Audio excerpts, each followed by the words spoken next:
Bueno, vamos a hacer un repaso entonces de los estados de la materia. ¿Sí? Tenemos tres estados de la materia, después corregimos el práctico, entonces ya queda corregido. Sólido, líquido, gaseoso, y se incorpora en última instancia el cuarto estado de la materia, que es el plasma. ¿Sí? Ustedes, bueno, ese es mi nombre, Fabiana Coronel, para el que no sepa, sabemos dónde estamos, en el curso segundo, tercera del ciclo básico.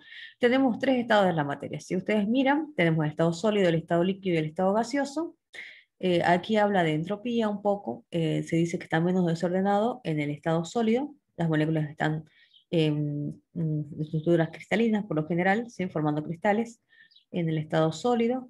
En el estado líquido ya tienen una movilidad, pueden desplazarse una con respecto a otra, también están juntas pero se desplazan, ¿sí? Y ya en el estado gaseoso o estado, sí, gaseoso, se encuentran más separadas, ¿sí? Nosotros tenemos el típico, por ejemplo, si nosotros vamos a un laboratorio, en el laboratorio, ¿qué tenemos? ¿Qué encontramos? Sustancias que pueden estar en estado sólido, por ejemplo, azufre, el mercurio, que es uno de los metales que se encuentra en estado líquido, el hierro, que se encuentra en estado sólido, el cloruro de sodio, también que es la sal de mesa que nosotros tenemos, en estado sólido, y el agua en estado líquido. Hay sustancias como sulfato cúprico, ¿sí? Que están en estado sólido también. Hasta aquí, en forma de ejemplo, digamos, ¿sí? Cuando el material de vidrio está en estado sólido. Las moléculas en estado gaseoso, volvamos a repetir, ¿sí? ¿Por qué se caracterizan? Si nosotros hablamos del aire, decimos que está compuesto por nitrógeno, oxígeno, argón, dióxido de carbono, neón, en diferentes proporciones. Un 78% de nitrógeno, un 21% de oxígeno, 0,94 de argón, y así sucesivamente otros gases en menor proporción. El estado gaseoso se caracteriza por no poseer forma definida, ¿sí? Adopta la forma del recipiente, no posee un volumen definido tampoco. Las moléculas, las fuerzas de atracción entre las moléculas es mayor la fuerza de repulsión, quiere decir que van a estar más separadas que las fuerzas de atracción, ¿sí? Además, el estado gaseoso se caracteriza porque son compresibles. ¿Qué quería decir compresibles? Habíamos dicho nosotros en teoría que quería decir que se puede disminuir el volumen. Por ejemplo, yo tengo acá la jeringa, ¿sí? Si tapamos la jeringa acá y dejamos un espacio de aire acá, por ejemplo, 3 mililitros, marcar acá, yo puedo presionar acá la jeringa y se va a ir a 2 mililitros. O sea, el volumen es menor si yo presiono. Quiere decir que el gas es compresible, quiere decir que puedo disminuir el volumen del gas. Eso significa compresión, ¿sí? Se puede comprimir el aire. En cambio, los sólidos y líquidos no son compresibles, ¿sí? Los gases se caracterizan entonces por ser menor densidad que los sólidos y los gaseosos.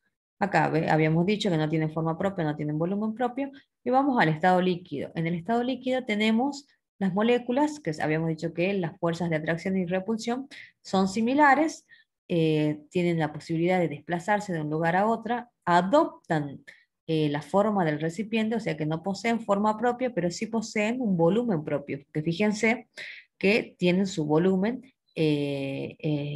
definido, 1 litro, 2 litros, ¿sí? Depende de la cantidad que yo llene.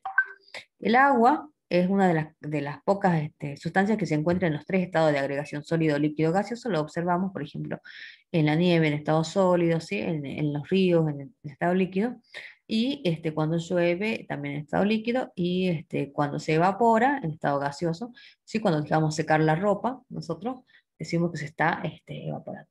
En el estado sólido, las moléculas se encontraban unidas unas respecto a la otra, vibran en su propio eje, no tienen la posibilidad de no mover, no se mueven, no se desplazan de un lugar a otro como en estado líquido, tienen forma propia, tienen volumen propio, no son compresibles, son mayor, por lo general los sólidos son más densos que los líquidos y que los gases, excepto el hielo, por ejemplo, el hielo es menos denso que el agua, ¿sí? Por eso flota. Veamos la propiedad de densidad. Tienen forma propia, volumen propio, habíamos dicho, y bueno, la densidad que era, la relación que existía entre la masa y el volumen. Acá tenemos un ejemplo típico de tres sustancias en estado gaseoso, el aire, ¿sí? Recordemos que el aire tenía oxígeno, nitrógeno, dióxido de carbono, agua en estado gaseoso, bueno, tiene todo. El agua, estado líquido, es intermedio. Fíjense la densidad de los líquidos, Es intermedia entre la del aire, bueno, entre el estado gaseoso y el estado sólido. ¿Sí? Acá tenemos sal, por ejemplo. ¿Sí? La sal en estado sólido es más densa, o sea, los sólidos generalmente son más densos que los líquidos y los gaseosos. Y los gases son los menos densos. Excepto, como yo le había dicho, el hielo. El hielo está en estado sólido, pero es menos denso que el estado líquido. ¿Sí?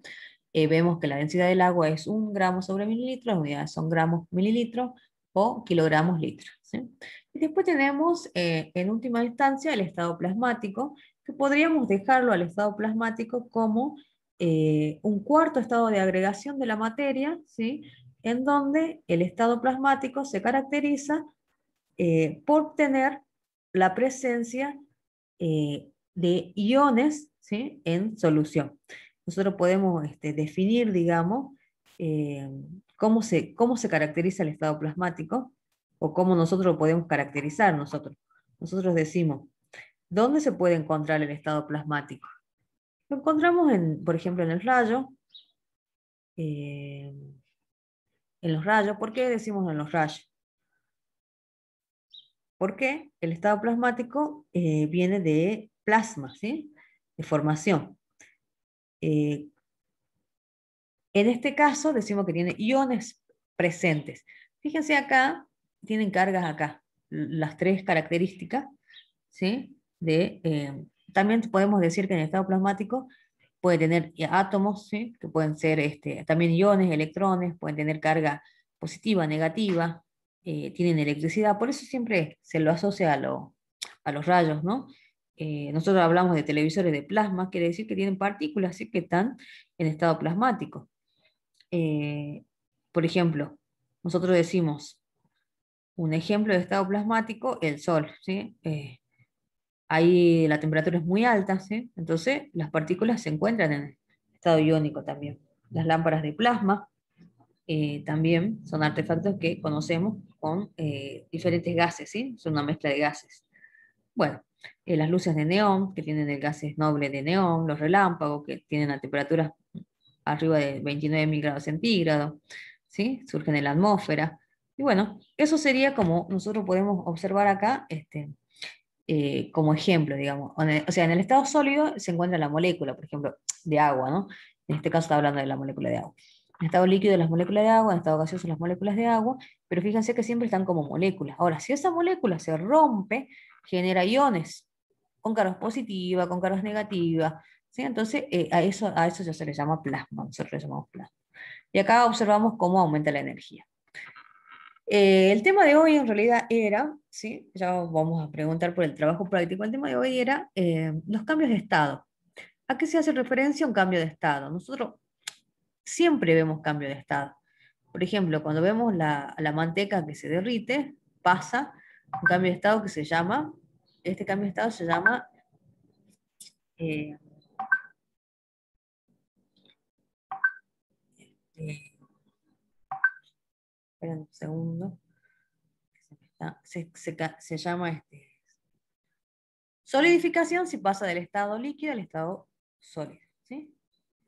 Y fusión si pasa del estado sólido al estado gaseoso. Fíjense, ambos van a necesitar temperatura. Uno necesita elevar la temperatura y el otro ¿necesita qué?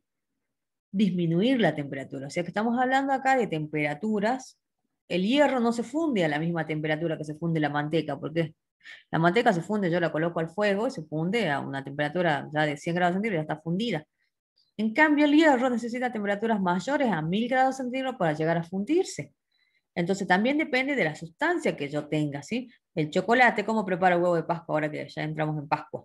Por fusión, ¿sí? Se calienta a baño María, esa temperatura se alcanza, por ejemplo, 46 grados centígrados, ya está fundido el chocolate, ¿sí? Entonces, esos son los términos que nosotros vamos a hablar. ¿Qué es cambio de estado? Es pasar de un estado a otro por aumento o disminución de la temperatura, ¿sí? Siempre hablo de estados de la materia, obviamente. Tenemos, en este caso, hablamos de condensación. Por ejemplo, yo me refiero a la condensación porque la botella de agua, cuando yo la saco del área, ¿por qué se colocan todas esas moléculas de agua alrededor de la misma? Porque esas moléculas de agua son las moléculas que estaban en el aire, ¿sí? Entonces, al tocar una superficie fría, esa molécula, lo que hace es, se forma la condensación, se llama. Entonces nosotros podemos observarla, digamos, como moléculas ya condensadas de agua, ¿sí? Y la evaporación, ¿sí? Es el pasaje del estado líquido al estado gaseoso. La condensación es la inversa, el pasaje del estado gaseoso de las moléculas al estado líquido. ¿Se observa o no? Hay una diferencia entre punto de ebullición y evaporación. No es lo mismo decir evaporación que ebullición.